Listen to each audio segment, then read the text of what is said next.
J'étais dans la campagne nue, près d'une femme que j'aimais.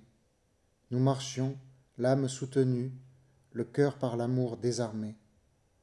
Autour de nous, comme des murs, cisaillés par la nuit féconde, des flots de genièvres obscures qui avaient avalé le monde.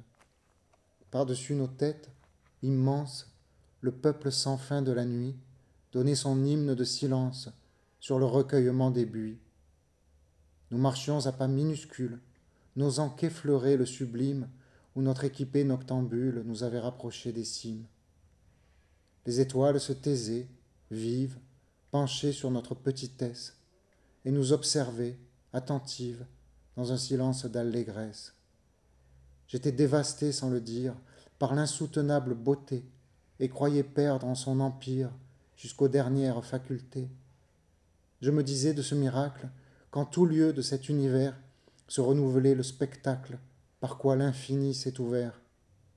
Nous étions si peu, elle et moi, si bienvenus dans la splendeur, que la gratitude et l'émoi nous arrachaient presque le cœur.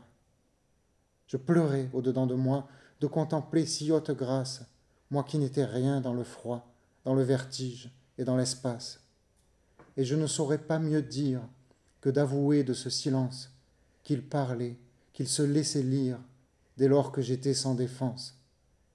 Je remerciais, à bout de vie, là, dans cette beauté de drame, le cœur par le ciel assouvi, et ne pus retenir mes larmes. Je tenais, nous marchions encore, la main de mon accidenté, n'osant un souffle, un pas sonore, dans l'insondable diamanté. La splendeur était si concrète, si intense et si précisée, que j'ai senti qu'en mille arêtes, mon être allait se voir brisé. Et j'ai su, par cette splendeur inconsolable et par ces cieux, ce qu'autrefois, dans leur ferveur, nos ancêtres nommaient les dieux.